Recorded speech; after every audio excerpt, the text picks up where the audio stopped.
clicou alguma coisa nessa forma que eu mexi, porque eu estou me enxergando e está aparecendo o slide para mim. Não, Paulo, tá tudo ok. Bom, começou a transmissão, tá, gente? Vou começar a abertura, então. Então, boa tarde a todos. Damos início à defesa final do trabalho Saberes Docentes e Trajetos Formativos de Professores de Língua Portuguesa da Educação Profissional e Tecnológica, da mestranda Paula Josende, vinculada ao PPGEPT, Programa de Pós-Graduação em Educação Profissional e Tecnológica do Colégio Técnico Industrial da Universidade Federal de Santa Maria. Quero começar agradecendo a nossa banca, a professora Valesca, a professora Monique, pelo carinho com a leitura, pelo envolvimento desde a qualificação do trabalho da Paula, sem palavras para agradecer vocês por estarem aqui conosco. Passo de pronto a palavra para a professora Paula, ela tem cerca de 30 minutos para fazer a sua apresentação e depois nós passamos para os membros da banca. Contigo, então, Paulo. Boa tarde a todos. Boa tarde a todos. O meu trabalho, então, é ligado ao PPGEPT da UFSM. Eu tive como orientador o professor Vantoir.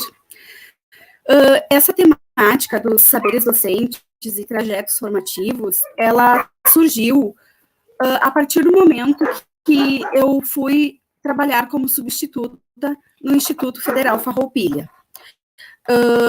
Nesse momento, então, eu consegui perceber em algumas conversas com colegas de instituição que mesmo todos nós tendo a mesma ementa, cada um findava trabalhando mais ou a língua portuguesa ou a língua inglesa, dependendo do que mais gostava, enfim.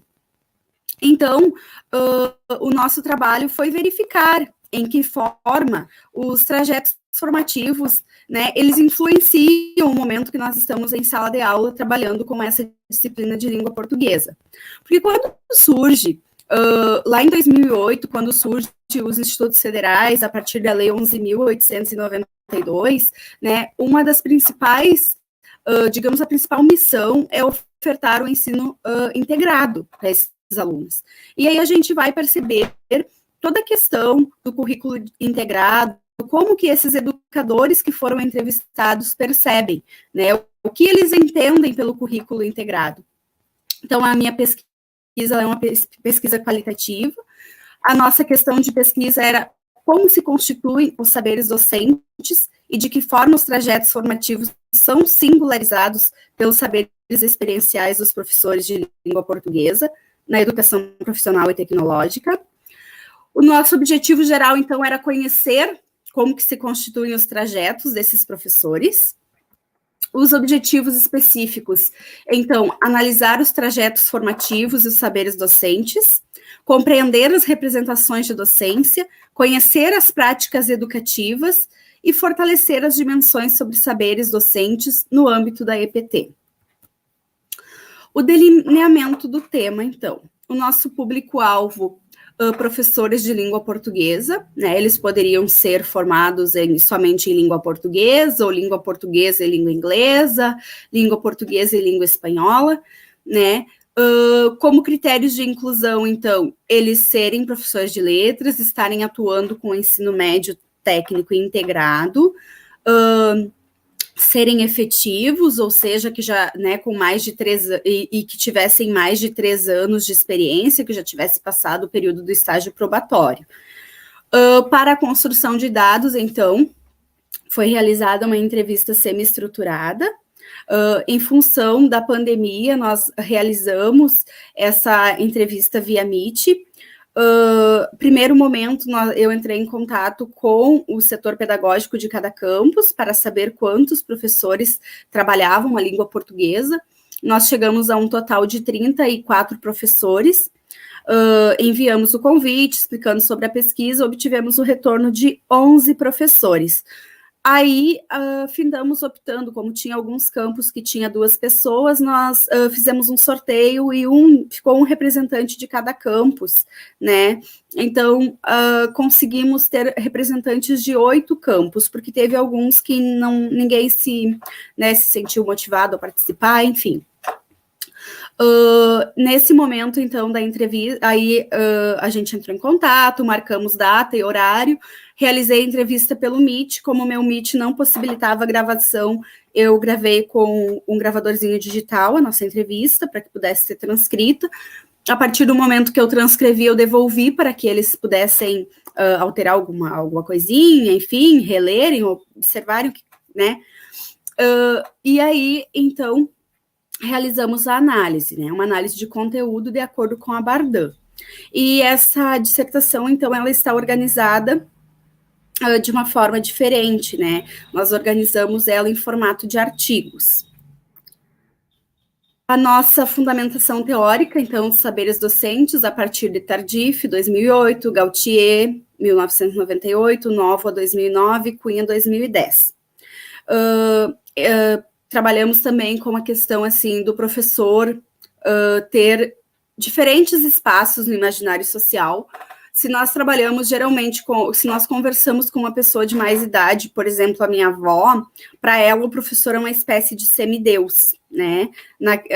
Porque nos anos 70, 80, ali, ser professor era algo assim, era o máximo. Inclusive, existia a expressão marido de professora, porque se o cara casava com uma professora, ele não precisava se preocupar mais com a vida. E hoje a gente vê a profissão a docência, ela bastante desvalorizada, no sentido de que se nós chegarmos a uma turma de ensino médio, a gente vai ter 2 ou 3 alunos no máximo que queiram ser professores. E mesmo nós que já estamos na docência, em alguns momentos, todos nós passamos por uma espécie de crise existencial, porque muitas vezes até mesmo a família, ela não valoriza tanto quanto a gente gostaria que valorizassem o nosso trabalho.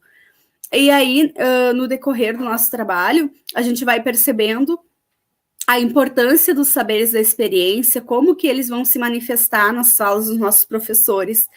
E quando a gente assume, então, a docência como profissão, a gente precisa entender que por trás daquele ser humano, daquele professor, existe uma pessoa com suas histórias, com suas experiências, né, com suas dores, enfim, existe um ser humano que está ali. Por que nós escolhemos a expressão trajetos formativos, né? Porque nós acreditamos que o trajeto é algo que está em construção, diferente da expressão trajetória, que dá uma ideia de fim, de finalidade. Como nós acreditamos que o ser professor é algo que está em constante construção, nós optamos por essa expressão, trajetos. E aí eu coloquei aqui uma expressão do Brancher e Oliveira, né? Peço licença para que eu possa ler, que é a base, né, do meu trabalho, é o que nós acreditamos, que os trajetos formativos, então, a gente entende eles como percursos ainda inconclusos, ainda em desenvolvimento, por isso mesmo são finitos em vir a ser, né? Então, é um processo de construção, o trajeto, e a gente percebe isso nitidamente na fala dos nossos colaboradores, né, que eles tiveram que fazer várias escolhas no decorrer dos seus trajetos. Então, a gente tem os saberes docentes para o Tardif, da formação profissional, disciplinares, curriculares e experienciais. O Gautier já traz os saberes docentes como disciplinares, curriculares, das ciências da educação, da tradição pedagógica, o experiencial, o da ação pedagógica. O que a gente mais conseguiu perceber pelas falas dos colaboradores, são os saberes experienciais, né? Eles têm um peso muito grande na fala dos nossos colaboradores. Aí nós temos as disposições para a docência, de acordo com o Novo, né? A disposição do conhecimento, da cultura profissional, do tato pedagógico, do trabalho em equipe, do compromisso social. E a gente tem os saberes para a Cunha, que eles vão se relacionar com o contexto da prática pedagógica, com o contexto sócio-histórico, né, com a avaliação da aprendizagem, enfim. As representações de docência, nós trabalhamos com base em Castoriadis, em Narvaez também, que nos coloca o imaginário como uma rede de sentidos, né? Trabalhamos a questão das representações, então, da docência, no sentido de valorizar o sujeito professor, né? Essa questão da imagem do professor vir sofrendo modificações no decorrer do tempo. As práticas educativas, né? A questão do educar o ser humano, que vai muito além do decodificar as palavras e compreender aquilo que está escrito, né, que é educar o ser humano para enfrentar as adversidades, né, para enfrentar o mundo do trabalho. Também trabalhamos com a questão do professor ideal, né, que o Tardif nos coloca, né, que deve ser alguém que conheça a sua disciplina, né, nesse sentido também trazendo para os professores de língua portuguesa, a professora Irandé Antunes também nos traz a questão da gente amar a profissão, principalmente o professor de português, além de tudo, daquele tempo, das nossas leituras, né, de tudo aquilo que um professor de português deve desempenhar em sua sala de aula, acima de tudo ele tem que ser um ser, né, vivo, que ame a sua profissão, que desenvolva suas atividades com muito carinho. E a gente traz também a questão lá do início daquela educação dualista, né, que alguns eram formados, ou era o ensino manual, né, aquele ensino voltado para o ensino manual, ou aquele ensino voltado para quem ia seguir os seus estudos. Sobre o ensino de língua portuguesa, então, como eu falava antes, que a professora Irandé Antunes coloca, né, que o professor de português ele deve ser um ser vivo, né, capaz de irradiar vida, né, olhem a importância disso que ela nos coloca. E aí, a parte da análise dos dados, nós dividimos em capítulos. No primeiro, a gente fez o que era o nosso estado da arte, que era delineando os trajetos formativos. Então, foi uma pesquisa bibliográfica de cunho exploratório analítico. A gente consegue, nós pesquisamos o portal Cielo, a TED, a ANPED, e a gente conseguiu perceber que os trabalhos eles começam a datar a partir de 2011, os que tinham né, alguma ligação com o que nós estávamos procurando. 2012 já tem mais alguma coisa, ele vai aumentar bastante a partir de 2015. E a maioria desses trabalhos, eles foram produzidos, né, pelo Instituto Federal do Rio Grande do Norte, que é uma instituição que já tem uma certa... Né, já vem trabalhando há um certo tempo sobre a EPT. Depois, no capítulo sobre saberes docentes e trajetos formativos, aí a gente colocou histórias de vida permeadas de boas lembranças. Então, foram 8 colaboradores, 6 mulheres e 2 homens. Todos eles escolheram pseudônimos para se apresentar, né, para que eu pudesse representá-los. Os pseudônimos, então, eles estão todos colocados. Nós temos o Raduan Nassar. Eu não vou colocar todos, só vou colocar o tempo de atuação na educação profissional e tecnológica, né? O Raduan, ele faz 7 anos que ele atua na EPT.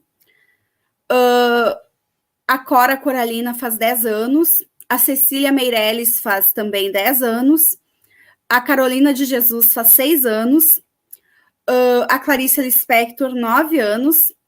O Manuel de Barros faz 4 anos. Um detalhe que esse professor, o Manuel, ele foi técnico da EPT, né? Antes ele atuou, se eu não estou enganada, uns 5 anos como técnico em assuntos educacionais em outro estado, enfim, em outro instituto. A Marina Colassante faz 9 anos que atua na EPT. E a Hilda Hilst faz 11 anos. Todos eles a gente consegue perceber um tempo de magistério, né? O que faz menos tempo que atua no magistério faz 14 anos, e a gente tem a Cecília Meirelles, que faz 39 anos e que atualmente já está aposentada, né?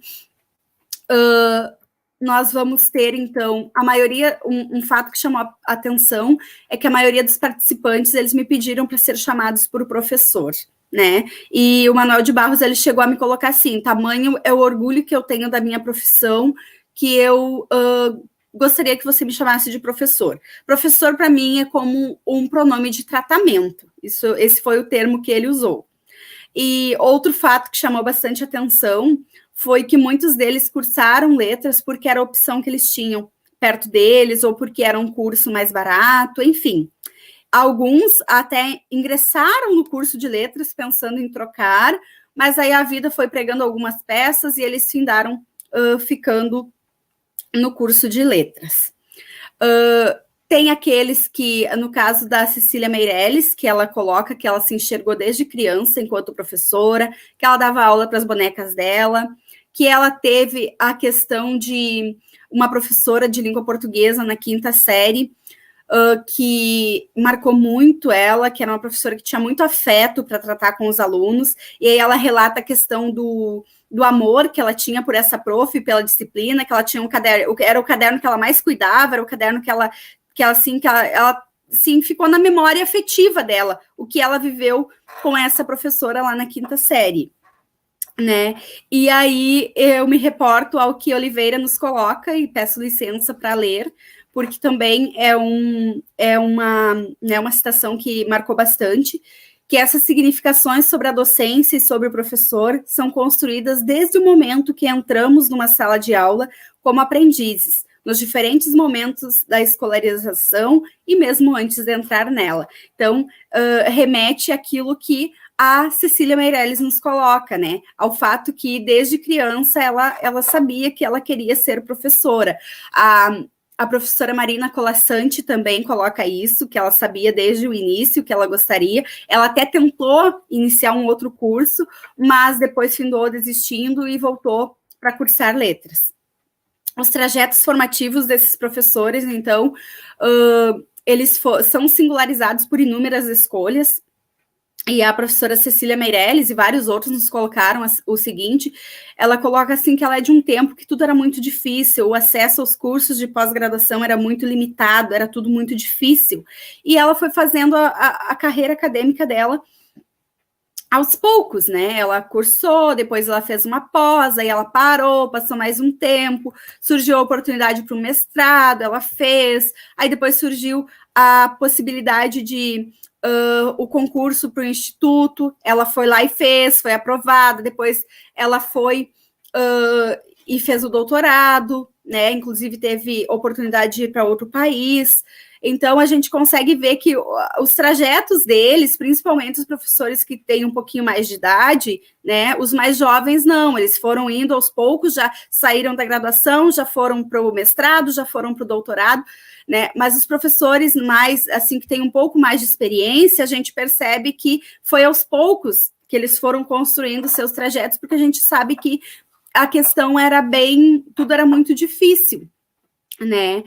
Aí a gente trabalhou, também tinha uma pergunta se eles já haviam trabalhado em outros locais, todos eles tinham experiência, né, desde a questão, tinha uma prof que trabalhava da 5ª série até a pós-graduação, todos eles já tinham experiências, teve outra prof que tinha experiência só na rede particular, mas todos eles já eram professores já tinham experiência com a docência, né.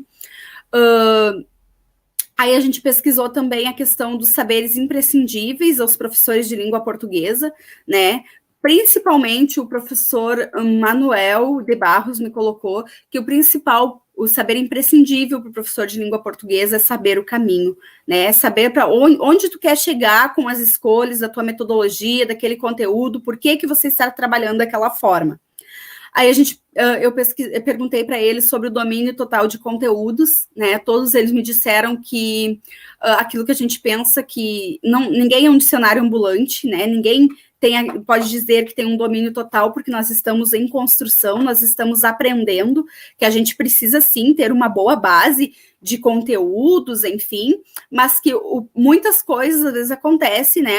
A professora Marina Colasanti, ela colocou que muitas vezes ela vai buscar junto com os alunos aquilo que ela precisa para trabalhar em sua aula. A gente pesquisou também, perguntei para eles sobre as contribuições da linguística para o ensino de língua portuguesa. Todos eles foram muito enfáticos em falar sobre as contribuições que a linguística traz, porque até então, até os anos 80, a gente percebe uma língua portuguesa muito voltada ao ensino da gramática, né? E a partir das pesquisas dos anos 90, quando chega a questão da linguística textual, que esse ensino vai se modificando, né, até chegar àquilo que nós temos hoje, né? Estamos ainda em uma fase de transição, podemos dizer assim. A gente ainda tem professores, não digo no Instituto Pesquisado, mas a gente vê ainda, a gente percebe professores que são extremamente voltados à gramática, como tem outros que já partem a partir dos gêneros textuais, né?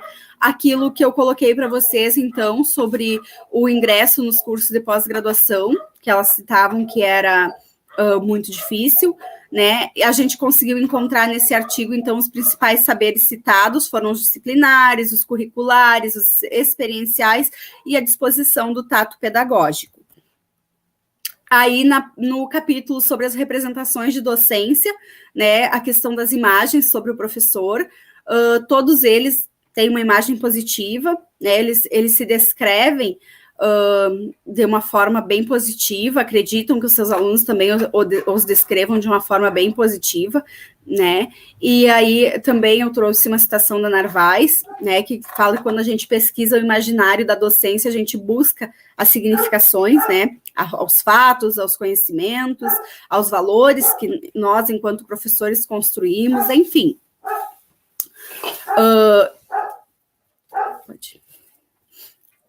Aí eu perguntei para eles a imagem de uma boa docência, né? Aí todos eles me trouxeram várias imagens do que seria uma boa docência, né? Alguns me colocaram que seria o diálogo, outros me colocaram, aqui a professora Marina Colassante me disse que é gostar do que faz e se atualizar sempre, né? Eu coloquei essa porque é a que eu acredito também, uma das principais para uma boa docência. As representações de boa docência, eles me trouxeram professores que eles tinham carinho, fosse durante a educação básica ou durante a sua graduação ou pós-graduação, né? A professora Hilda Hilst colocou a questão do círculo dialógico, né? Que para ela, uma boa docência, ela diz que lembra um círculo dialógico. E aí eu trago o que Renz e a Toniolo colocaram em 2017, né? A questão do círculo dialógico, ninguém ser melhor do que ninguém, né? Em outras palavras, parafraseando, que todos são iguais, né? Aí eu pedi para que eles me citassem o melhor professor, e aí vieram várias coisas assim, e a gente percebe que os melhores professores que eles nos trouxeram foram professores que marcaram positivamente, que foram pessoas que trataram eles com afeto, que fizeram parte da sua vida de um modo bem positivo. Aí, quando eu pedi a representação negativa de docência, a professora Cora Coralina me trouxe a questão do professor que simplesmente cumpre protocolos, né? E quando eu pedi os professores que marcaram negativamente a vida deles, também veio a questão de um orientador que não era uma pessoa acessível, que não reconhecia a realidade dos alunos, né? Veio questões, assim, de professores que estavam na escola só de corpo presente, né? A professora Carolina de Jesus colocou que ela sempre foi aluna de escola pública, né? Que para ela eram aquelas pessoas que estavam lá sem um real envolvimento com a escola, com o ensino, enfim, que estavam apenas também cumprindo os protocolos. Depois a gente perguntou como eles imaginavam que os alunos escrevessem, todos eles falaram coisas positivas, né? Que eles eram pessoas que os alunos poderiam contar em todos os momentos, enfim. E aí, depois eu perguntei como que eles se viam enquanto professores, né? E aí, todos eles descreveram imagens positivas. O professor Manuel de Barros colocou que ele se sente um eterno aprendiz sendo professor, que é assim que ele se reconhece, como um eterno aprendiz. Então, a gente percebeu a maioria dos professores com representações positivas, né? Dentro das representações positivas, a gente consegue perceber o diálogo, o afeto, a amorosidade, resiliência, empatia. Nas representações negativas, a gente conseguiu perceber aquele professor bravo, aquele professor que só ele sabe, a questão do autoritarismo, da falta de comprometimento. Aí o próximo artigo era sobre o ensino de língua portuguesa, né? Então, a língua portuguesa, ela é a língua, né, oficial de 9 países, né? Todos, mas a gente tem inúmeras variações nisso.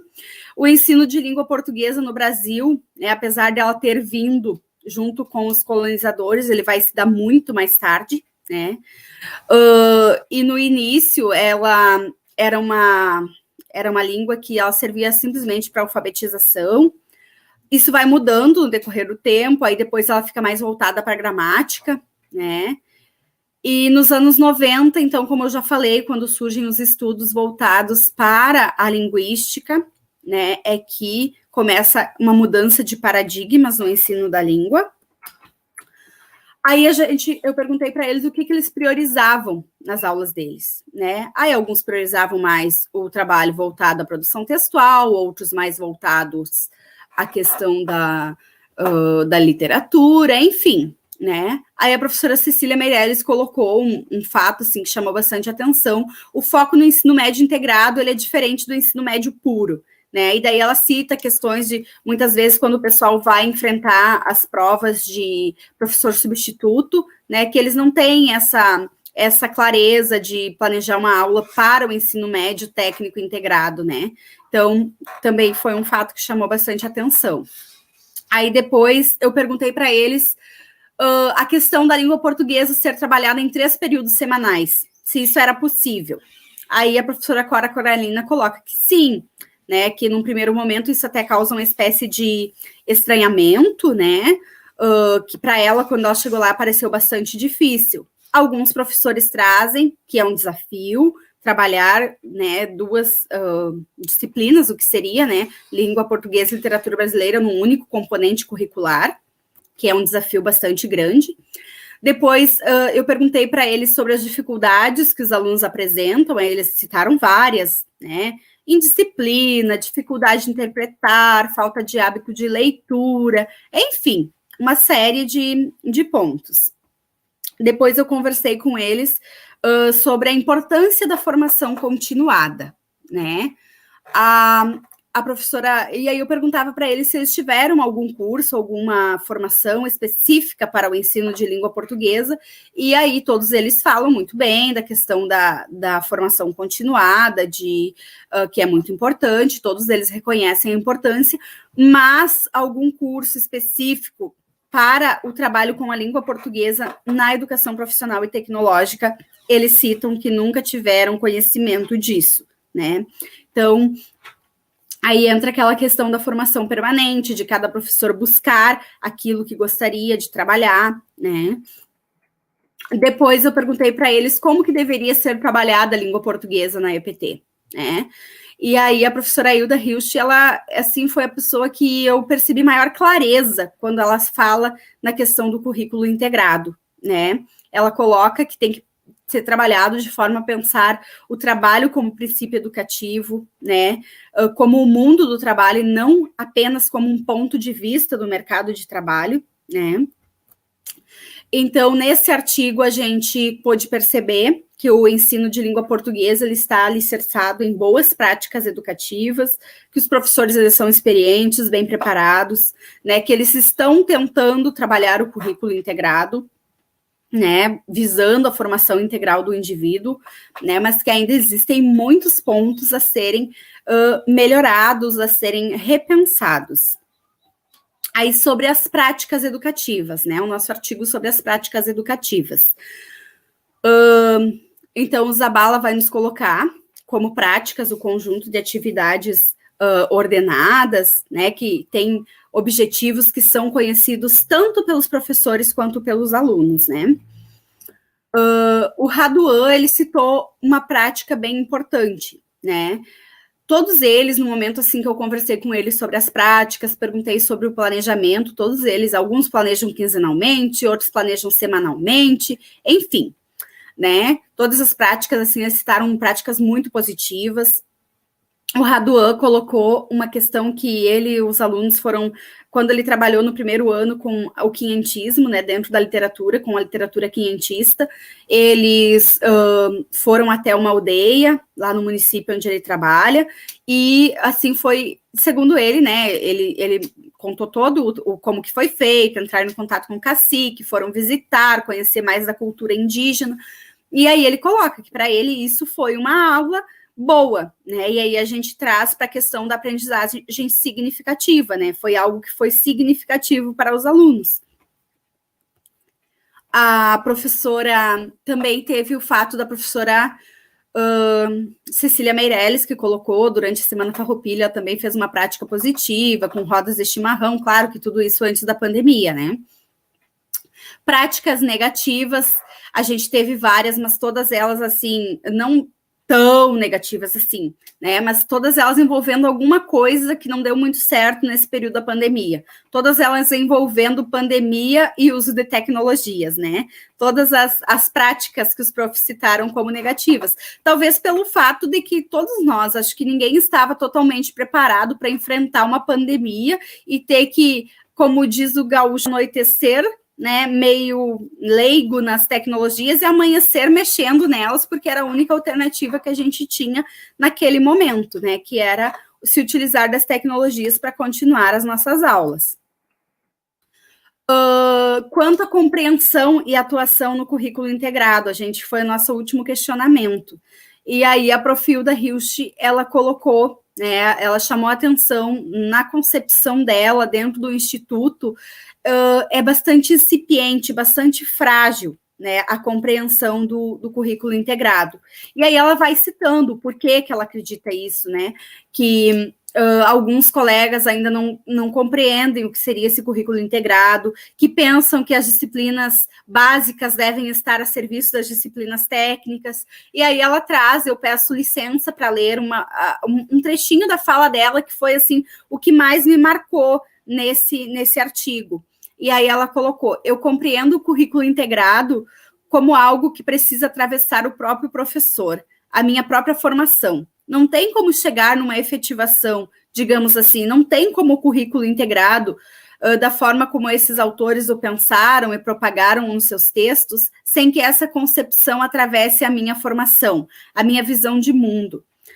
A minha visão de mundo precisa ser perpassada pela compreensão da totalidade orgânica do mundo. Então, antes disso, né, os autores que ela cita Frigoto, ela cita a Kanzer, ela cita vários outros autores que se preocupam com a questão do currículo integrado. E, então, ela traz toda essa fala no sentido de que, para mostrar aquilo que preocupa ela em relação aos currículos, né, ao currículo integrado.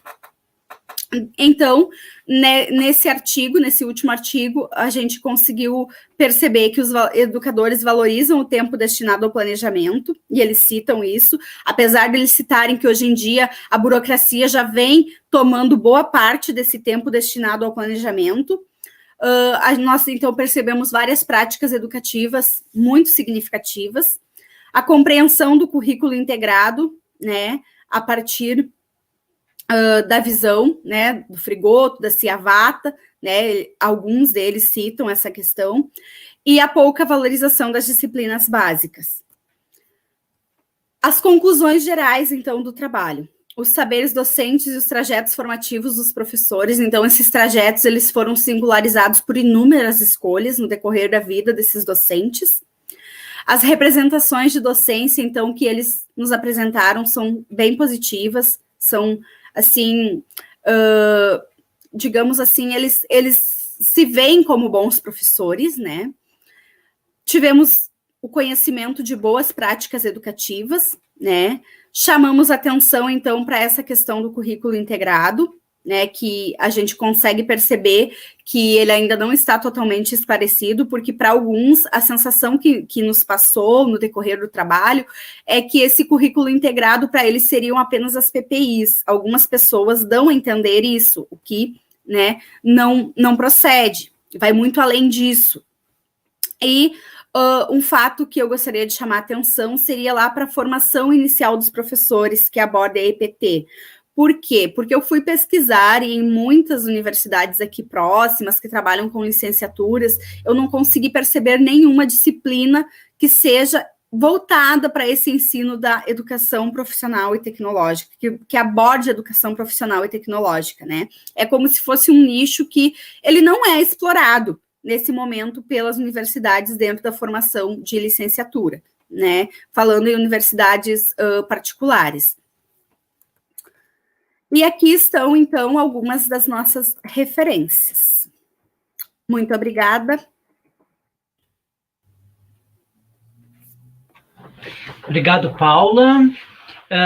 Nós já conversamos aqui um pouquinho nos bastidores, professora Monique e eu, e nós vamos convidar então a professora Valesca para que ela faça a sua apreciação, que ela inicie fazendo então a apreciação do trabalho da Paula. Val. Amor tá mais distante, hein? Amor tá mais distante. Não, aqui é a revolta dos orientandos, Val. A gente viu? Eles conversaram nos bastidores, tá? Bem. Não, eu começo assim, não tem problema. Então, deixa eu só vou minimizar a tela aqui para ler o meu parecer. Vocês me ouvem? Sim. Bom, então eu quero, em primeiro lugar, assim, dizer do meu prazer de estar com a Paula e o Vanto e a Mo na tarde de hoje, vendo mais um ato de guerreira, né, dessa mulher, dessa pesquisadora, que hoje está se apresentando a sua pesquisa, né, para nós, com condições de saúde precárias, né, e ela mostra mais uma vez o quanto ela é guerreira. Então, parabenizar, assim, a tua produção, né, e agradecer muito a ti e ao Vanto por essa oportunidade de poder aprender mais um pouco sobre a educação profissional e tecnológica, né, de poder nos aproximar aqui, né, porque estar contigo, com o Vanto e com a Mo, para mim, assim, ó, uma tarde de alegria, né, é uma tarde de felicidade, tá? Mesmo a gente estando num quadro que não é possível estar, né, como a gente diz agora, nós temos pequenos instantes ou pequenos fragmentos de felicidade, né, mas a tarde de hoje, pela tua defesa, pela tua coragem, pela tua produção e por estar com o Vanto e com a Monique, para mim uma tarde de felicidade.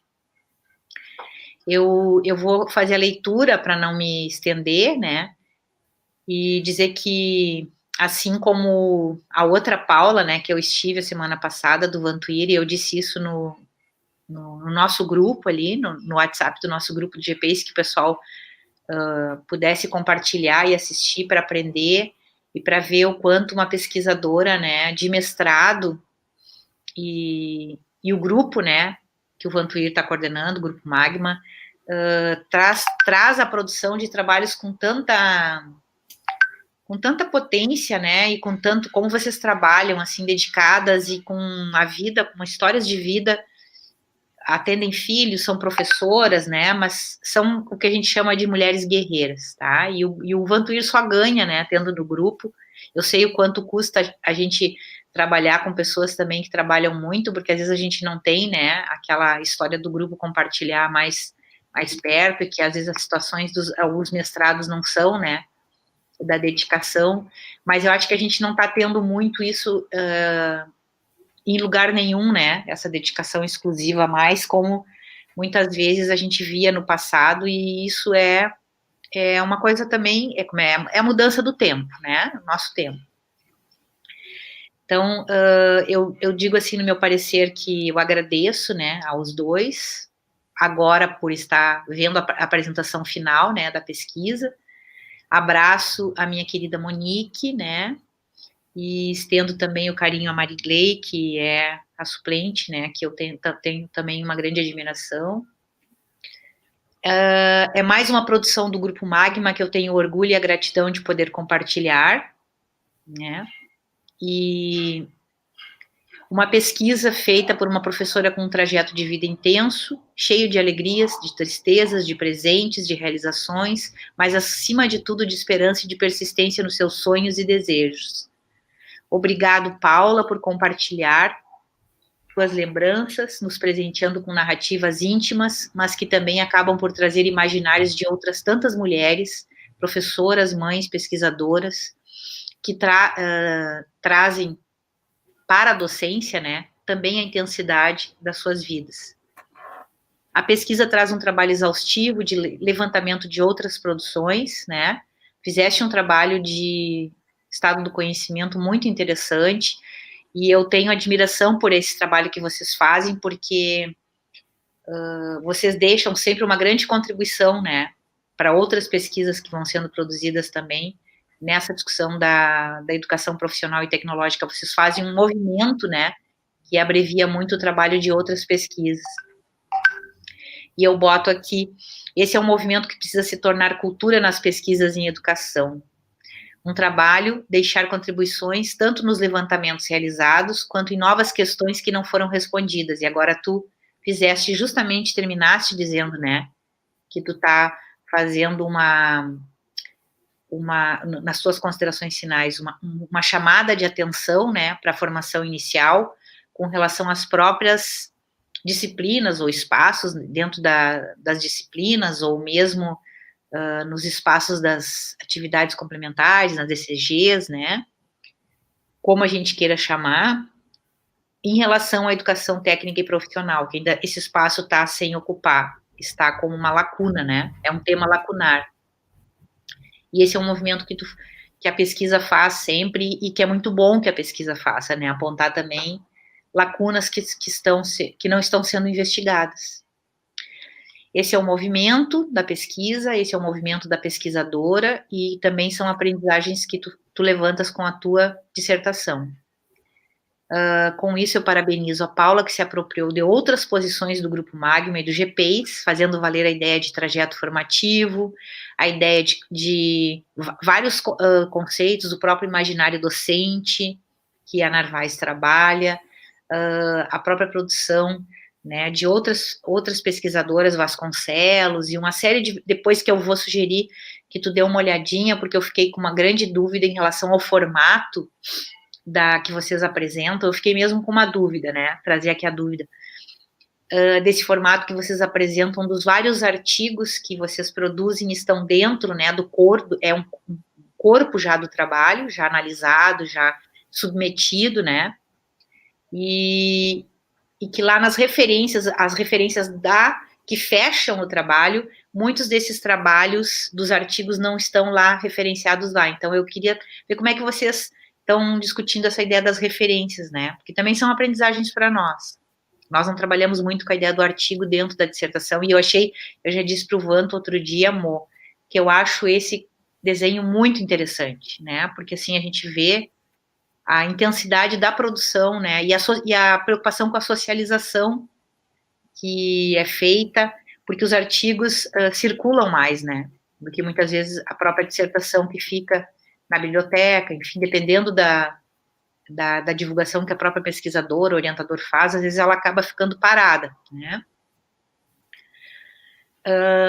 Não é o caso das de vocês, né, de vocês circulam muito mais, eu acho que tem muitas produções, né, que não circulam, a gente vê, assim, quanto tem tanta gente que já produziu ali, eu já participei de bancas ali na Educação e Arte, que acrescentaram saberes, né, nessa discussão do Tardif aí, acrescentaram outros saberes vindo da arte, e não são produções que circulam e nem são divulgadas, então, assim, na verdade, eu sei, posso dizer para vocês, porque eu participei da banca, mas não são produções que estão circulando, né? Então, por isso é importante a socialização da pesquisa, né? E eu acho que o que vocês fazem é extremamente importante, fazer esses artigos. A escolha de discutir saberes docentes, tendo em vista as produções de Gautier, Tardif, as disposições de Antônio Nova e os saberes sistematizados por Maria Isabel da Cunha, qualificaram o trabalho analítico das narrativas. Achei extremamente, e o quadro, né, organizado, muito organizado, achei que depois vão ser retomados, né, então não há uma repetição exaustiva, vão ser retomados lá com profundidade na hora do trabalho analítico. No campo do imaginário das representações, trabalhastes bem com as produções que elegestes e trazes com relação às representações sobre a docência, o quadro desolador do imaginário social, que tem feito os professores no país e em outros países também desistirem da profissão. Na página 31, te referes à falta de valorização dos profissionais, entre outros fatores. Fatores todos esses chamados por Emílio Fanfani, pesquisador argentino, de condição docente. Conceito que Inês Teixeira toma na sua tese de Fanfani e que Narvaez também vai usar na sua pesquisa de doutorado, né? Amplificando e contextualizando esse conceito no âmbito do contexto, no corpus dela, né, que foi feito na 2 escolas de Ijuí. Então, essa discussão é importante para nós, né, hoje, porque o que tu trazes é uma preocupação muito grande, né, vocês que trabalham também do ensino médio até o ensino superior, a preocupação que a gente começa a ter é que com esse cenário no Brasil, daqui a pouco a gente não vai conseguir ter, né, os docentes apropriados para as áreas específicas. E aí eu sei que vocês se ocupam também nos institutos, né, com essa preocupação, vocês também tomaram essa preocupação para vocês. Teu desenho de investigação está muito bem construído e apresentado, né? Vou fazer uma pequena sugestão, se vocês julgarem pertinente, tá? Mas não é um preciosismo, mas eu acho que é uma discussão interessante,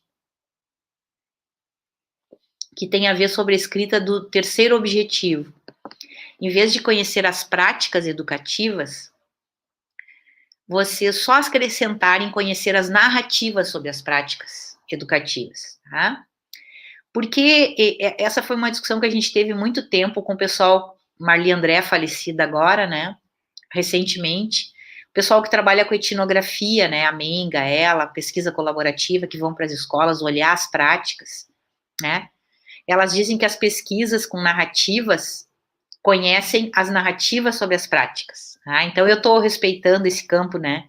E que a etnografia vai para dentro da escola, olhar as práticas, observar as práticas, conhecer as práticas, né? Então, na verdade, é o que as professoras dizem sobre as práticas, né? E eu também quero compartilhar com vocês que, na verdade, essa reflexão, realmente, quando a gente pergunta para uma pessoa sobre a prática, ela coloca ali não só o que ela realiza, mas também projeções, né, desejos que nem sempre é o que ela realiza. Então, com isso, eu acho que as narrativas sobre as práticas resguarda. O que eu estou trazendo aqui é uma reflexão que não tomem como preciosismo, mas é muito mais a discussão epistemológica mesmo, né, de o que a gente traz quando trabalha com narrativa, tá?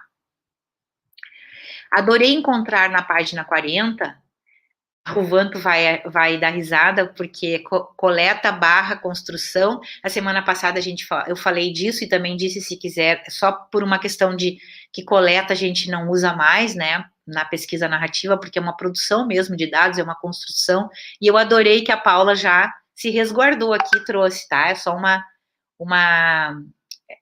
eu adorei porque eu comecei a rir sozinha, né, lembrando do trabalho da outra Paula.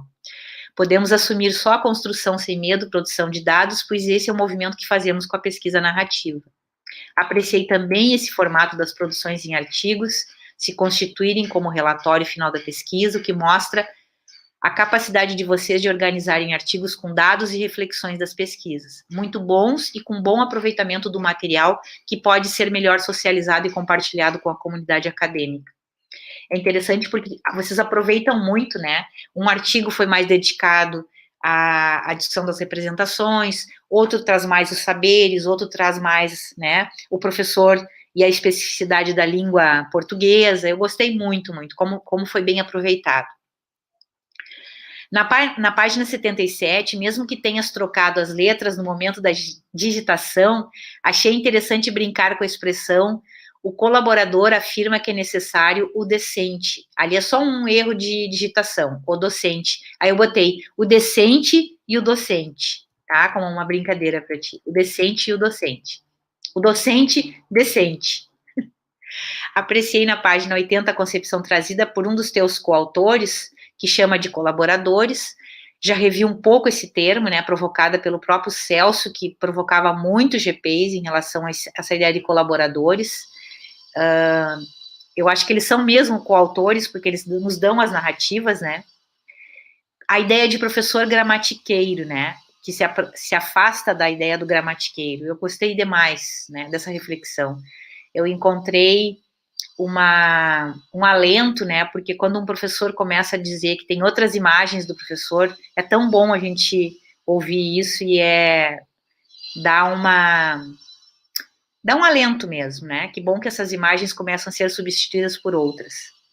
Também apreciei o que está na página 81, essa ideia da docência que manifesta o ingrediente da docência como a paixão pelo conhecimento, né?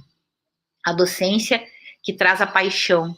Eu adorei a narrativa de uma das tuas colaboradoras, que traz a paixão pelo conhecimento. O que é fundamental para ela? A paixão pelo conhecimento. Eu adorei essa ideia.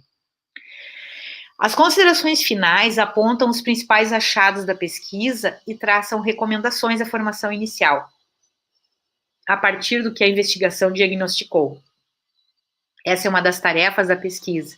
Parabenizo a autora, seu orientador, pela potente investigação que traz muitas reflexões sobre a especificidade da língua portuguesa com relação aos saberes dos professores de educação profissional e tecnológica.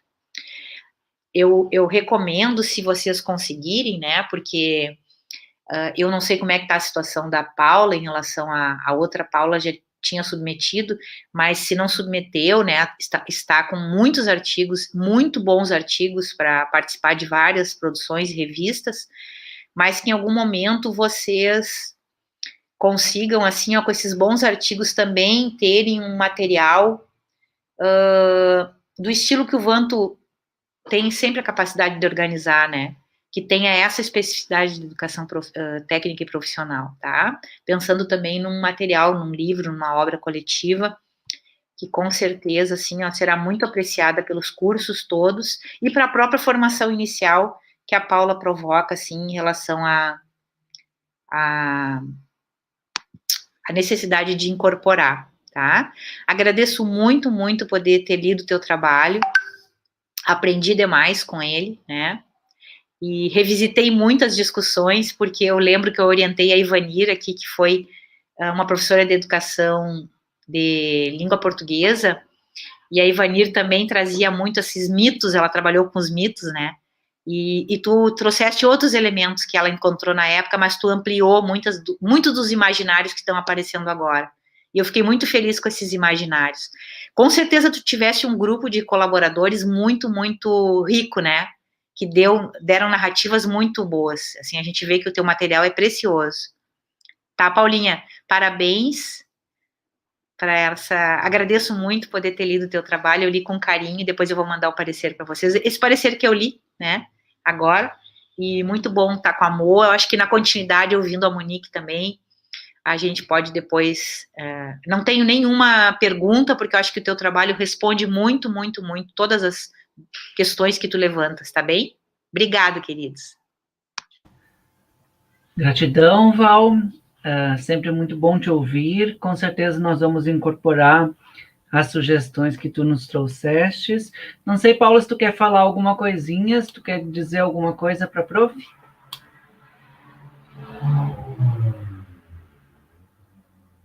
Paula? Não, prof, tranquilo. Oi. Oi, estamos te ouvindo agora. Eu acho que tu pode esclarecer a questão das referências que a Val pergunta, por que se configura daquele jeito. Eu acho que tem uma explicação, né, por isso, então acho que dá para a gente dialogar junto aqui. Sim. Quanto à organização dos artigos e tal, prof? Tá isso, cortando? a Val te perguntou assim, ó. É mais uma curiosidade, Paulinha, que eu fiquei assim, por que aparecem nos artigos e lá umas referências, as referências aquelas são as sós que estão no corpo do trabalho e não nos artigos, os artigos não são o corpo da análise? Na verdade, assim, prof, eu fui pesquisar com o pessoal que já havia feito outros trabalhos nesse formato, e todos estavam dispostos dessa forma, cada artigo com suas referências, e no final, aquelas referências que eram da parte teórica.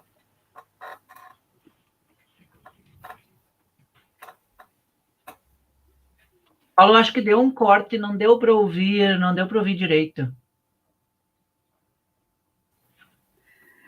Não, prof, o que eu coloquei é que todos os trabalhos que foram organizados dessa forma, em formato de artigos, eles estão dispostos assim, cada artigo com as suas referências, e no final, as referências da parte teórica. Nós até chegamos a conversar sobre isso, assim, porque parece estranho ter um pouco de referências no meio e um pouco de referências no final. E aí a gente até se debruçou sobre a MDT, mas dá a entender que é isso mesmo, que nos artigos vai as que foram citadas no artigo e nas referências finais todas as outras. Então, mas vocês inauguram um modelo novo, né? E eu acho que nem a MDT está apropriada para, né, para dar conta de. Eu achei bárbaro, assim, eu achei que é muito legal, mas depois eu fui mapeando, por isso que eu brinquei com o GPs, a quantidade de produção que ela usa do grupo, né, e de pesquisas do teu grupo do Magma, eu fui somando ali nos artigos, e eu digo que barbaridade, ela usa muita produção, e isso é muito legal, né, porque ela se referencia em produções que já foram, ela valoriza o trabalho do grupo, né, isso é muito, muito bom. Tá certo, muito obrigado, Val. E, então, de imediato, passamos a palavra para a professora Monique, a nossa amor, para que ela faça suas considerações, por favor. Vamos lá, então. Boa tarde a todos, mais uma vez. É uma grande alegria estar aqui com vocês, dividir essa tarde, como eu estava falando antes da gente começar oficialmente, né? Muita vontade de abraçar, de apertar, de cheirar, de ver vocês de perto. Quando eu estava lendo o trabalho da Paula, lembrei também da qualificação dela, que foi um momento tão feliz, né? A gente estava em Santa Maria, a gente pôde se ver e é sempre tão bom, mas assim, virtual também nós encontramos formas, né, de compartilhar aí carinho nesse espaço que é o nosso novo espaço de trabalho, até que tudo isso passe. Mas é muito bom estar aqui com vocês. Inicialmente, então, agradeço o convite do Vanto e da Paula e a confiança de vocês em me convidar para fazer essa leitura do trabalho. Dizer que é uma alegria sempre dividir esses espaços com a Val e o Vanto. A Val sempre nos ensina alguma coisa além, sempre traz uma reflexão nova. Assim, Val, não canso. Gratidão pela tua existência e por tu estar aqui conosco. Muito bom, assim. O Vanto e a Val são amigos muito queridos. E, Paula, tu também se tornou nessa trajetória também e ler a tua história de vida, né? Acompanhar aí teu trajeto nesses últimos anos é algo que nos fortalece também enquanto pessoas inspiradoras que vão atravessando a vida da gente. Eu gostei muito de fazer a leitura do trabalho e eu escrevi um parecer também para não me perder, não ficar falando, viajando, enrolando aqui, tentando ser mais objetiva, tá? O trabalho Saberes Docentes e Trajetos Formativos de Professores de Língua Portuguesa DPT, uma proposta de pesquisa muito potente desde o início, né? Olhar para um grupo de docentes de área específica, seus saberes e seus trajetos. Gostei muito da proposta do projeto e agora de ler ele já na sua finalização. Então, buscando objetividade aqui na minha fala, eu vou perpassar cada um dos teus capítulos e dos teus artigos, tá? As primeiras palavras, Paula, a forma com que tu narra a tua história de vida é muito peculiar, porque você traz os acontecimentos sem deixar de lado um tom de análise social dos contextos, né, que tu vivenciou. Eu achei interessantíssimo isso. Eu gostei muito daquela passagem que tu fala ali sobre o transporte escolar, alguma coisa nesse sentido ali, que tu fala, tu relembra, mas tu também traz aquela questão social, né? É possível, se tem disposição, né? Gostei muito. Te parabenizo pelo olhar sensível sobre a vida e pela coragem e energia despendidas para recomeçar a cada desafio que a vida te apresentou. Tu é uma mulher inspiradora. Obrigada por compartilhar a tua história de vida conosco. Sobre a fundamentação teórica, é um texto bem elaborado, apresenta uma base teórica da pesquisa de forma amadurecida e qualificada, com alguns dos principais autores que versam sobre a temática, né? Gostei muito do que tu traz dos autores, os quadros, a tua organização, a forma de escrita. Também achei muito importante que você trouxe referências do GPs e do Magma, né? Que são muito importantes também. Eu valorizo muito quando a gente olha para dentro, né? Olha para o grupo, olha para o que vem sendo produzido, tu traz isso no teu trabalho. Considero que é uma bandeira a ser levantada, utilizarmos as nossas produções. Te parabenizo por isso, parabenizo o Vanto também, né? Por essa disposição em olhar para o que está sendo produzido aqui pertinho, né? E trazer isso para dentro do teu trabalho. É muito bom quando a gente vê um amigo, um colega citado, assim, fica, ai, olha ali a prof. Andréia, fiquei pensando, sabe? É muito legal isso, mostra a valorização na pesquisa que a gente vem produzindo. Bom, como observação, deves cuidar para explicar o que tu apresenta ao teu leitor. Sugiro ao longo do texto, e depois eu vou te enviar uma cópia do meu texto, né? Muitas notas de rodapé, né? Às vezes eu sou a louca da nota de rodapé, mas eu acho que é importante explicar. Pensa assim, a tua dissertação, ela é um documento que vai ser lido hoje, amanhã e daqui muitos anos, né? E vai ser lido por pessoas que não conhecem o contexto de agora.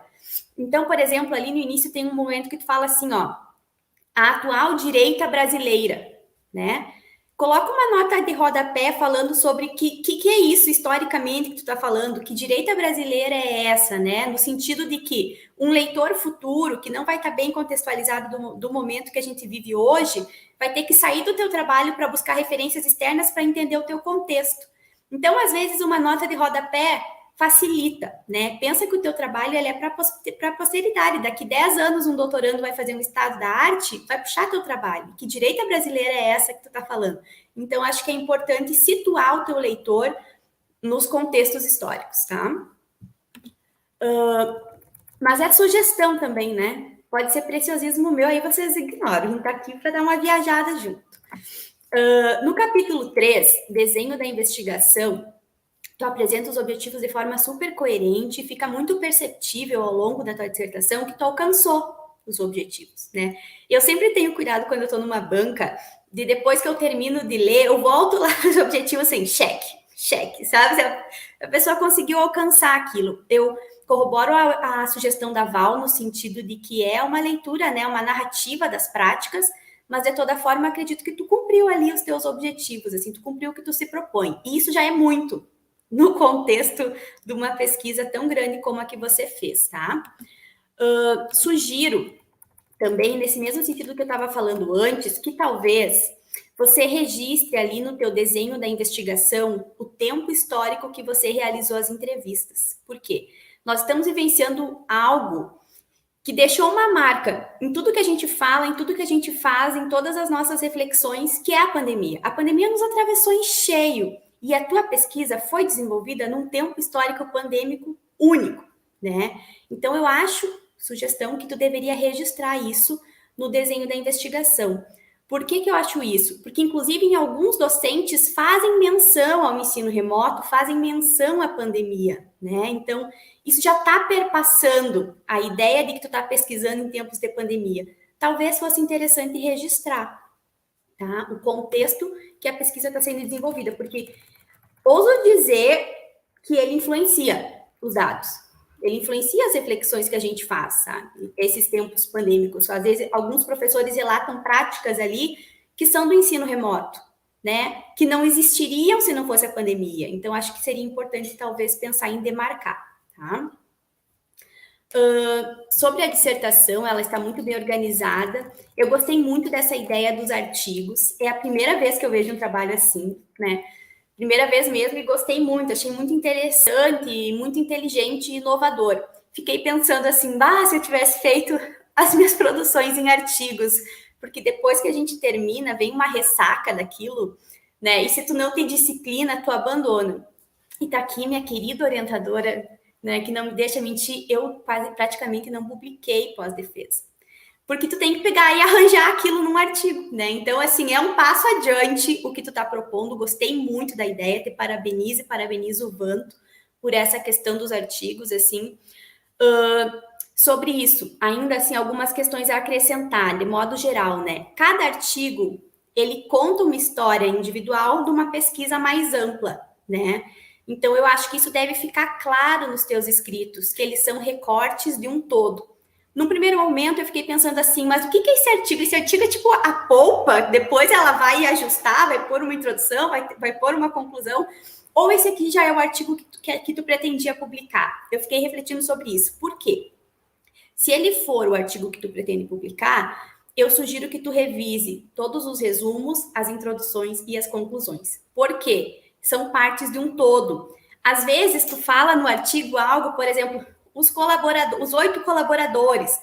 mas é um artigo novo, então tu vai ter que explicar aquilo tudo de novo, sabe? Eu senti falta dessa explicação. Parece, num primeiro momento, que vai ser repetitivo. E vai, se tu lê os 5 um depois do outro. Mas quando tu for publicar, vai para o mundo, vai para várias revistas. Então, tu vai ter que contar a tua história de novo em cada artigo. Não tua história de vida, a história da tua dissertação, né? Então, pensando em publicações futuras, não é agora uma questão para a tua aprovação, nem nada, longe disso. É só a ideia de que organize os inícios, organize os finais e potencialize os resumos. É uma dica, tá? Seguindo, então, em quase todos os artigos eu senti falta de uma introdução um pouquinho mais detalhada, que é sobre isso que eu estou falando, né? E outra coisa que eu sugiro é trabalhar mais os resumos, por quê? Porque eles são a porta de entrada para a tua dissertação. Você mesmo, quando foi fazer o estado da arte, qual foi a primeira coisa que tu leu? Título, resumo e as palavras-chave. Então, tem como tu deixar mais potente, porque a escrita do artigo está muito boa, o conteúdo está muito bom, está excelente. Então, leva isso para os teus resumos, tá? E sobre a ideia, reitero, eu adorei, teria me ajudado muito a pensar isso no passado, e daqui para frente é algo que eu vou até sugerir em alguns momentos, quando achar que cabe, assim, gostei muito, parabéns mesmo. Indo então para os artigos. O primeiro artigo, delineando os trajetos formativos e os saberes docentes de professores de língua portuguesa da EBPT, um estudo bibliográfico. Esse artigo, achei ele extremamente provocativo e, além disso, necessário, né? Eu gostei muito da forma com que você descreve os caminhos percorridos pelos repositórios e apresenta um mapeamento das produções. Além disso, a forma com que você discute as produções também é digna de menção e elogio, porque fica visível o quanto você se debruçou sobre cada achado. Isso é algo a parabenizar no âmbito da tua dissertação. Entretanto, sempre tem um mas, um entretanto, né? Cada vez que eu li aquela frasezinha, ao realizar a leitura, nenhum dos trabalhos se articula com a EPT, me dava uma dor no coração, e assim eu fui provocada a uma reflexão no seguinte sentido: precisamos dar mais visibilidade à rede e à nossa produção, ou precisamos produzir, caso não estejamos, né? Fiquei pensando assim, já se passou mais de uma década da criação da rede federal, né? Onde estão as nossas produções, né? Talvez seja interessante, ali no final do teu artigo, na conclusão, fazer uma defesa, uma observação dessa necessidade de pesquisas que olhem para o contexto da EPT e da publicação dessas pesquisas, né? Esse movimento que tu está fazendo, que tu vai surgir aí 5 artigos sobre, né, o ensino de língua portuguesa na EPT, já é um grande movimento, né? Se todo mundo fizesse isso, teus achados no estado da arte seriam outros, né? Talvez caiba na conclusão desse artigo aí uma defesa em relação à necessária produção e à necessária pesquisa sobre a rede federal. Mas é sugestão também, né, gente? O segundo artigo, Saberes Docentes e Trajetos Formativos de Professores da EPT, Histórias de Vida Permeadas por Boas Lembranças. Eu adoro esses trabalhos que tem narrativa, história de vida, acho tudo tão lindo, fico emocionada, choro, né? Eu acho maravilhoso, assim, já gostei de cara quando tu traz aquilo ali. Tu apresenta de forma bastante sensível a narrativa dos colaboradores e eu achei que você foi extremamente respeitosa com os colaboradores. Na verdade, você é respeitosa do início ao fim, com os autores que tu estuda, com as pesquisas que tu encontrou e com os teus colaboradores ou coautores. As histórias de vida deles são um presente, né? E maior ainda são as escolhas dos pseudônimos. Eu amei, eu adorei, fiquei emocionada. Como uma amante da literatura que eu sou, fiquei pensando qual pseudônimo eu utilizaria. Não encontrei, fiz uma listinha para mim, não cheguei a uma conclusão. Um dia, no futuro, se eu chegar a uma conclusão, eu te conto que pseudônimo eu ia querer. Mas eu adorei eles, assim. Me encantei pela Hilda Hilst, as falas dela, assim, maravilhosas. Todos são excelentes, mas a Hilda trouxe, assim, a meu ver, um diferencial. Gostei muito de ler as falas dela. E adorei ler cada escolha, cada referência que tu traz dos pseudônimos. Acho que aquilo ali enriqueceu muito teu trabalho, né? E é a tua assinatura, de certa forma, assim, me pareceu a tua assinatura. Ainda nesse artigo, né? A escolha pela docência é algo muito singular. Me chamou a atenção ao ler as narrativas e as tuas análises. E eu lembrei de um trecho do livro do Marcos Vilela, que ele fala assim que ser professor é uma produção do sujeito sobre si mesmo, né? E a gente consegue visualizar no teu artigo isso. Cada história de vida entrelaçada aos contextos sociais e às reflexões individuais, né? Encaminhando o sujeito pelo trajeto que ele faz, né? Até ele se olhar hoje como um professor da EPT, né? Professor de língua portuguesa e de literatura na EPT. Eu achei muito, muito bom esse artigo, ele mostra os caminhos percorridos e a constituição de um profissional docente. Gostei muito. Ainda, as reflexões sobre saberes docentes para um professor de língua portuguesa é algo que eu destaco como muito positivo ali no teu artigo, ficou muito bom. O terceiro artigo, as representações de docência na educação profissional e tecnológica, também é muito potente e, de início, reitera a necessidade de contar a história da tua pesquisa. Já lá no terceiro artigo, já me perdi, sabe? Quando tu vai olhar só ele, de onde surgiu esse artigo, né? Faz, se necessário, um recorte.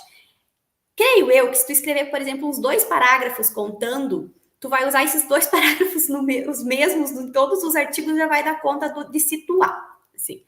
Mas é importante situar o leitor. Lá pelo terceiro artigo já não está mais bem situado o leitor, assim. Mas isso são amarrações, tá? Posso estar sendo muito preciosista.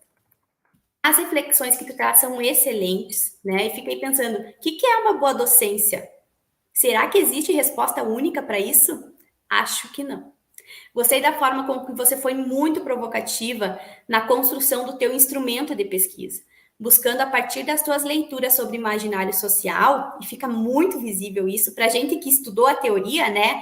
A gente vê que as tuas perguntas, tu tenta puxar símbolos e puxar significações nas narrativas. Tu faz perguntas que provocam eles a falar sobre símbolos sem que eles entendam a teoria do imaginário. Mas você entende e você provoca essa reflexão. Eu gostei muito disso e mostra que você estudou, que você sabia o que você estava fazendo e que nenhuma pergunta ali estava por acaso. Acho isso muito bacana. Eu até sugeriria que na análise desse artigo, das narrativas desse artigo, você trabalhasse um pouco mais as questões de imaginário social, porque tu provoca que eles falem símbolos, né? Tem um professor que fala da árvore, tem um professor que fala assim, tu tá puxando esses símbolos, né? E aí, o que tu vai fazer com isso? Eu sugiro que tu dê uma aprofundadinha aí quando for publicar na questão do imaginário. Fiquei bastante provocada lendo tudo aquilo ali. E se tu me permite a liberdade, no capítulo 2 da minha tese, eu falo um pouquinho sobre os símbolos, a educação e formação de professores. Talvez, em algum momento futuro, tu respira, descansa, quando tu for olhar para isso de novo, né? Daria para qualificar um pouquinho a tua reflexão a partir do que tu provocou, porque tu cutucou a onça ali, fazendo perguntas sobre significações e fazendo perguntas sobre símbolos, né? Aí agora vai. Eu gostei muito, a forma como tu elaborou tuas perguntas foi muito boa, Paula. Deu para ver que tu não foi por acaso.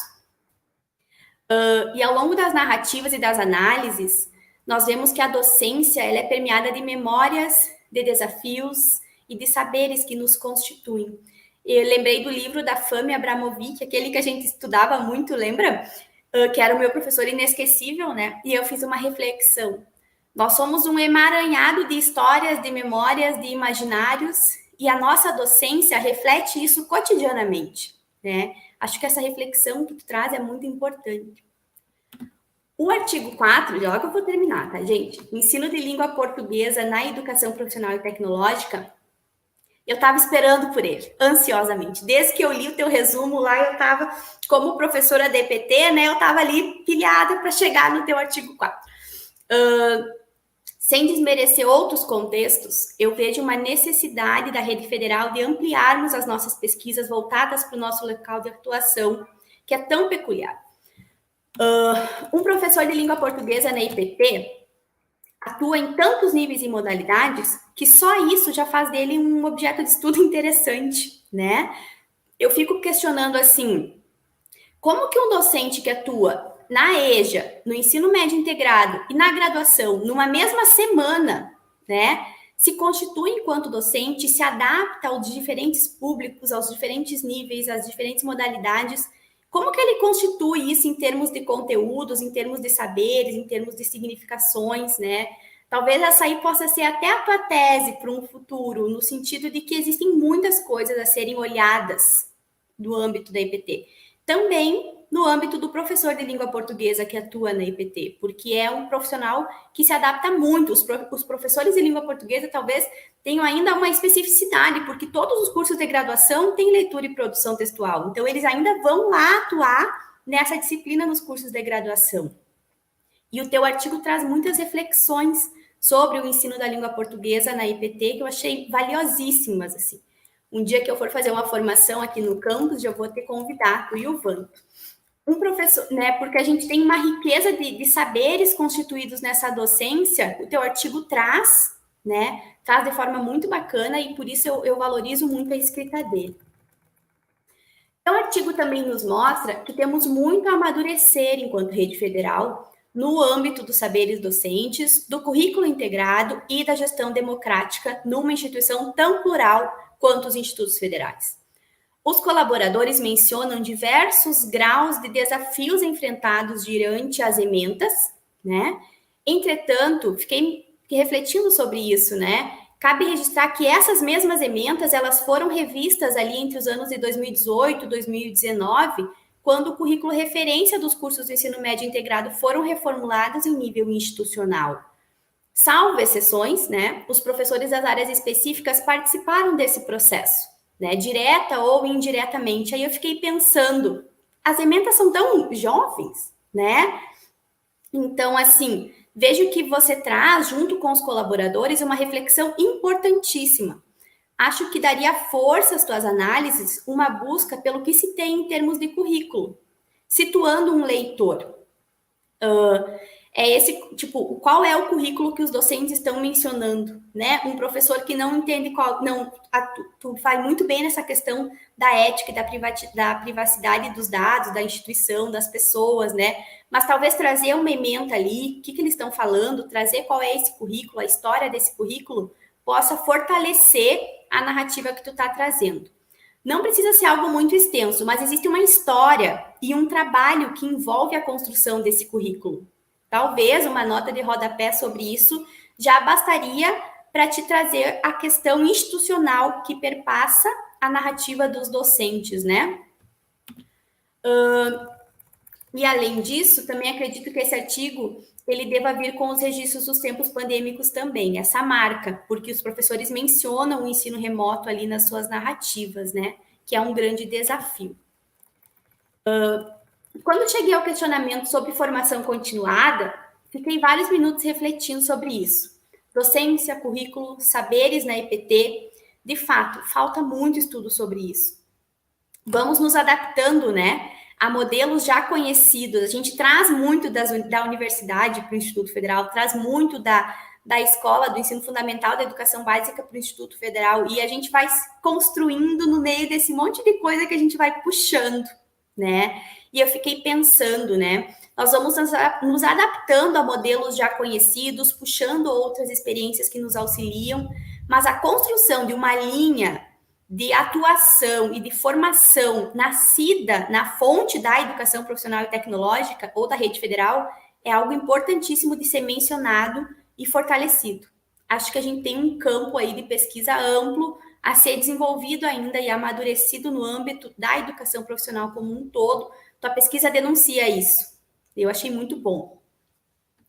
Achei uma riqueza a reflexão da tua dissertação, que a tua dissertação apresenta, e vejo que essa jornada de busca pela formação, né, uma formação que nos representa enquanto professores da educação profissional, está muito conectada a um conceito de autoformação. Se nós não produzirmos isso dentro de casa, de fora que não vai ter, né? Então, eu penso que está muito entrelaçada a ideia de autoformação, que pensando num contexto do imaginário que tu provoca na tua tese, vai estar muito ligada lá à ideia de autonomia e vai estar muito ligada à ideia de um imaginário instituinte. Então, existe um caminho a ser percorrido, mas é só uma reflexão que a tua dissertação me provocou. Por último, lá, o último artigo já, refletindo sobre as práticas educativas de língua portuguesa nos cursos técnicos integrados de nível médio, achei muito importante e muito rico em reflexões, e acredito que você vai ter que explicar alguns termos. Por exemplo, o que é PPI? Eu sei o que é PPI, mas e o teu leitor lá, leigo, que não conhece um currículo de ensino médio integrado, vai saber o que é PPI? né? Então, caberia uma nota de rodapé explicando essas questões que para nós é tão natural no nosso vocabulário, mas para quem não está na instituição, o que é PPI, né? No mais, as narrativas sobre planejamento e prática docente expressas pelos colaboradores são excelentes. Vê-se muita coisa interessante sendo feita no âmbito da instituição, né? Por mais que também não sejam publicadas, não sejam tão difundidas assim, os professores trabalham muito bem no geral, se esforçam muito para fazer um bom trabalho. A gente tem colegas muito qualificados. E por fim, reforço que fizeste um bom trabalho, Paula. Parabenizo você, o Vanto. Eu senti que o teu tema está longe de se esgotar. Tem muita coisa que tu despertou aí, muita coisa para provocar. Por aqui tu para, né? Tudo bem, é isso que tu tinha para o momento. Umas pesquisas a partir da tua pesquisa e a partir da ideia que tu provoca, elas vão ser muito bem-vindas no futuro. Assim, acho que tu abre uma frente de reflexão bastante grande com esse teu trabalho. Meus comentários e sugestões, eles não são requisito para nada, teu trabalho está excelente, só tentei contribuir com algumas reflexões que depois tu avalia com o Vanto, né? E eu só estou trazendo alguns comentários de alguém que reconhece muito a potência do teu trabalho, a força das narrativas que tu construiu aí com os colaboradores, né? E o potencial reflexivo que tu e o teu orientador têm. Agradeço mais uma vez o convite, a confiança e encerro o meu parecer. Obrigada.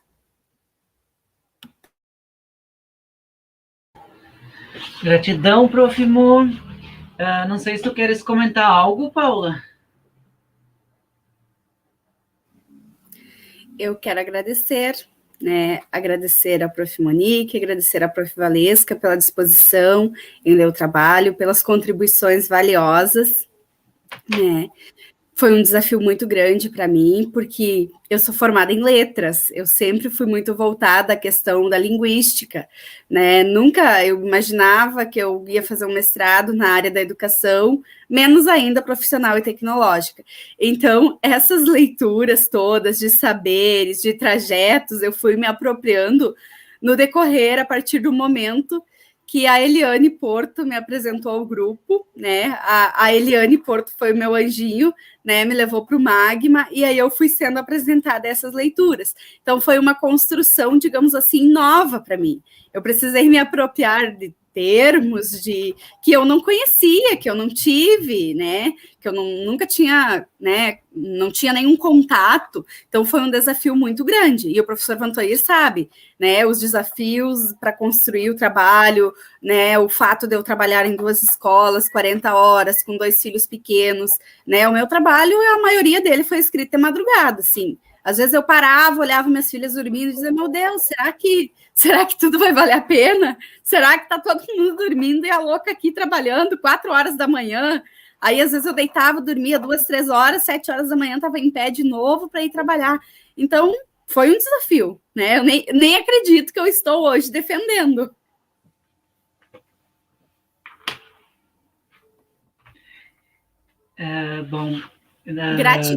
Gratidão, principalmente a você, Vantoir, por tudo que você fez por mim. Não, imagina. Esse é o nosso papel. Eu acho que, assim, pelo encaminhado da banca, eu tenho aqui um meeting separado que é para a gente se reunir com a banca de forma mais individualizada, para a banca ficar mais à vontade.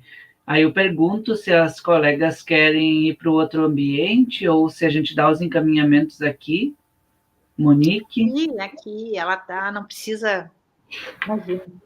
Bem, então, Paulo, elas estão querendo dizer que elas já te aprovaram, tá? Aprovadíssima. Que a gente não precisa ir para a sala em paralelo. Normalmente a gente se retira da sala para fazer uma conversa entre os membros da banca, para ver as apreciações, para ver o tempo, enfim, essas questões mais pontuais. Então, assim, pelo que a banca está sinalizando, o teu trabalho já está aprovado, né, Paula? Então, depois a gente só vai sentar para discutir o tempo e o prazo para tu fazeres os ajustes. Então, gratidão à professora Valesca, gratidão à prof. Monique pelo carinho de sempre, pelo auxílio, pela disponibilidade de estarem conosco, especialmente na qualificação de forma mais corrida, né? Então, gratidão por vocês estarem conosco. eu queria aproveitar esse momento para agradecer a oportunidade de ter orientado a Paula e de dizer o quão desafiador é orientar o professor trabalhador. E penso que nós temos que fazer um movimento muito forte para que a CAPES repense, especialmente prazo para os alunos trabalhadores. Eles não têm dedicação exclusiva, eles mal têm tempo para prepararem as suas aulas, e ainda alguns deles se desafiam a serem pesquisadores da própria prática, se desafiam a tentar produzir conhecimento, e aí eles adoecem, né, Paula? Em muitos momentos eles adoecem, em muitos momentos eles não conseguem produzir porque o corpo grita, né? Bem como a Paula está relatando, ela teve Covid 2 vezes, ela teve que voltar a trabalhar nesse contexto de pandemia, contra a vontade, mas ela foi indicada que voltasse. Então, assim, são movimentos que o magistério especialmente passa e que parece que às vezes nós não percebemos, é um magistério muitas vezes invisível. Então, assim, ó, eu espero que um dia alguém esteja ouvindo as nossas gravações, especialmente em contexto pandêmico, porque elas ficam hospedadas, né? Elas ficam virtualmente no YouTube, e eu espero que um dia os nossos prefeitos, os nossos governadores, tenham algum deles sensível a essas causas, e eles comecem a nos ajudar a pensar planos de carreira nos quais os professores possam pedir afastamento, sim, para fazer mestrado.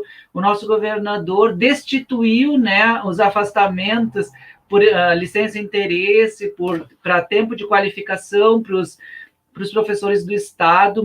Me solidarizo a eles e me entristeço com esses movimentos intencionais de fragilização do magistério. Nós deveríamos estar brigando para que os colegas pudessem ter tempo para se qualificar. A Paula será outra depois do mestrado, ela tem um outro olhar para ela própria. No entanto, ela fez isso a duras penas e por um desejo dela, por um desejo de mostrar algumas coisas para ela e para a família que ela conseguia. Mas, realmente, o trabalho da Paula foi construído com muitas noites em claro. Foi super difícil para mim, porque a Paula tinha que fazer muitas leituras, muitos materiais, o trabalho pedia, e eu via que muitas vezes ela já tinha dado toda a energia que ela tinha naquele momento. Então, assim, peço encarecidamente que os nossos governantes percebam os profissionais da educação, as suas dificuldades e, especialmente, a questão da necessidade de rever esses planos de carreira de modo que eles ajudem os professores a se qualificarem. Isso vale para todos os âmbitos, do âmbito municipal ao âmbito federal, assim, passando por todos os níveis. A qualificação, ela vem justamente para melhorar o nosso fazer. Então, não vamos castrar os desejos dos nossos professores, porque eles podem sim, eles são muito bons, mas eles precisam de tempo para fazer isso. E eu acho que o tempo foi o pior inimigo da Paula. Assim, eu acho que todas as dificuldades que a Paula enfrentou foi justamente por ela não ter tempo. Ela não tinha tempo porque ela tinha crianças pequenas, e crianças pequenas pedem. Ela não tinha tempo porque ela é mãe de família, ela não tinha tempo porque ela tinha 2 trabalhos.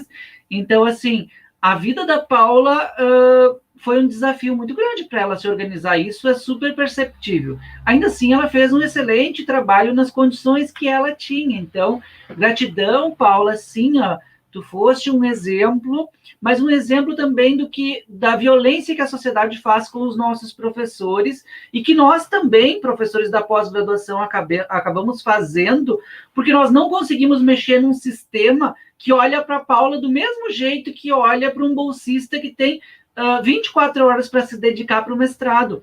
A Paula não é uma mestranda que tem 24 horas para o curso, e ainda assim fez um trabalho muito bonito.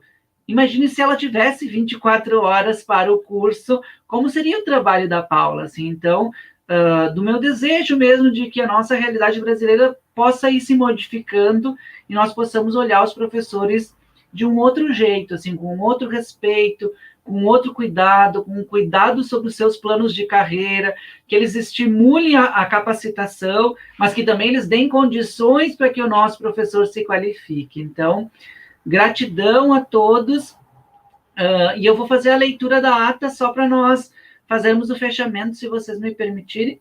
Só vou aqui abrir o documento em paralelo. Eu talvez não esteja vendo vocês completamente, porque eu vou ter que abrir ele na tela aqui para eu poder fazer a leitura. Um segundinho só.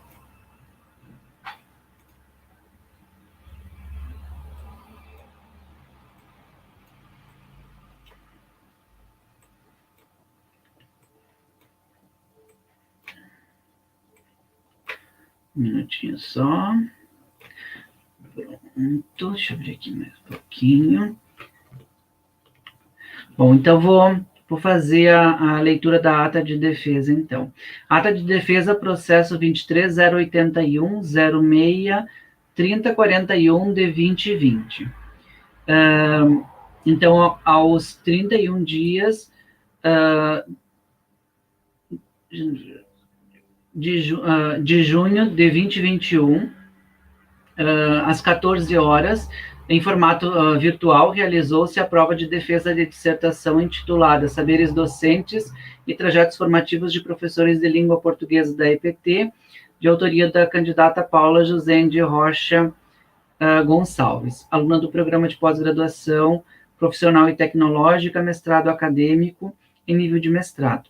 A comissão examinadora esteve constituída pelos professores Vantoir Brancher, presidente, Monique da Silva e Valesca Fortes de Oliveira. Concluídos os trabalhos de apresentação e arguição da candidata, a candidata foi aprovada pela comissão examinadora, concedendo um prazo nós não estabelecemos aqui o prazo, eu acho que nós podemos colocar 60 dias, penso eu que é um prazo suficiente para a Paula conseguir organizar os ajustes. Eu não sei se a Paula não caiu, inclusive a conexão, para que o candidato possa efetuar as correções sugeridas pela comissão examinadora e apresentar o trabalho em sua redação definitiva sobre a pena de não expedição do diploma. E para constar, foi lavrada a presente ata, assinada pelos membros da comissão. Então... Pena que ela caiu, né, Vanto? Acho que ela não está ouvindo a leitura que judiaria. Acho que a Paula caiu, mas fica gravado também, né? Então agora a Paula pode logo na sequência voltar. Eu vi que tem um número significativo de pessoas nos acompanhando também no YouTube, né? A transmissão é simultânea, os orientandos da VAL, alguns colegas de Instituto Federal estão conosco também. Então, gratidão a todos por estarem conosco e penso que nós podemos encerrar a nossa sessão. Depois eu repasso os nossos encaminhamentos finais para a Paula e depois encaminho as atas para as assinaturas. Eu vou precisar das assinaturas virtuais nesse momento, então, de vocês. E acho que era isso, gente boa. Muito obrigado, gratidão por estarem aqui nessa tarde. Parabéns por mais uma, né, no Grupo Magma, que trabalhou que nem uma doida, porque é bem o que a Monique disse, assim, ó, esse formato de produção é muito interessante, né, e vários artigos, mas a gente vê o quanto elas trabalham, né, e parabéns mesmo por ter esses temas, né, tão interessantes, assim, e elas trabalharem. Com certeza, isso que a Mo diz, assim, de aprofundamento do campo, do imaginário mesmo, a gente pode pensar até de fazer junto mais adiante, né, e fazer algumas coisas para os mestrandos e doutorandas, né, junto mesmo, para fortalecer elas no tempo que elas podem, né. Aqui a gente está ficando também com esse problema até de disponibilidade, porque a maioria é professor, né, e até, de repente, o curso de pós-graduação vai ter que voltar, vai ter que pensar em ser noturno agora, para as pessoas poderem fazer, com essa falta de incentivo que tu estava falando, né, das políticas, que as pessoas tenham um tempo para se... Mas aí vai tirar mais o tempo da noite delas, que é um tempo que elas deviam estar também descansando e vivendo com a família, né. É sempre um paradoxo isso, né, porque a gente quer resolver o tempo do professor, mas tira o tempo também de descanso dele, que quem trabalha bastante também tem que parar um pouco, né? Tem que ter convívio com a família. E Paula, parabéns, então, nossa mestra. Muito obrigada, gente. Muito obrigada. A gente voltar para dar parabéns, viu? Deu problema na minha internet, o Wi-Fi estava com sinal e sumiu de repente. Aí agora eu entrei pelo celular. antes de vocês irem, eu quero falar que eu vou mandar um mimo para vocês, vou deixar, claro que eu vou deixar ele em quarentena, que depois que tudo isso passar, quando eu for a Santa Maria, eu vou mandar, tá? Deixa eu só... Essa aqui é do Prof. Vantoir, todas elas têm uma mensagenzinha. A do Prof. Vantoir diz o seguinte: gratidão é a mais linda memória do coração. Gratidão por tudo, Prof. Vanto. A da Prof. Deixa-me ver aqui. A da Prof. Monique diz o seguinte: que a felicidade invada nossas vidas todos os dias. E a da Prof. Valesca, eu coloquei uma mensagem que eu acho linda: entrego, confio, aceito e agradeço. Olha, e tem a da Prof. Marigley, mas ela não está aqui. Meus lindo, que lindo. Esses são meus princípios, porque eu sou praticante de yoga. Esses são meus princípios. Ai, que joia, viu só, Prof? Deu certinho. Quando eu vi essa mensagem, eu disse, é muito Prof. Valesca, eu vou pôr essa aqui. Acertou, viu? Obrigada, tu não precisava isso. Já o teu carinho e o teu acolhimento da nossa produção toda já é um reconhecimento sem palavras, assim, né? Obrigada mesmo. Parabéns, muito obrigada, meninas. Muito obrigada, Prof. Vanto. Só tenho que agradecer por esse momento. Eu estava, assim, numa crise existencial. Esses dias falei com o Prof. Vanto, estava desesperada. Eu estava achando que eu ia reprovar, que não ia dar nada certo, que sabe, que eu ia ter que fazer outro curso, começar minha vida do zero. Pobrezinho do Prof. Vanto, que teve que aguentar uma crise existencial. Faz parte. Então tá, gente boa. Encerramos por hoje. Muito obrigada. Nós que agradecemos a presença. Um abraço grande. Boa semana para vocês. Parabéns para nossa mestra. Amor, um beijo grande no coração. Vanto, 2 beijos no coração. Beijo, gente. Tchau. Beijo grande. Parabéns, Paulo.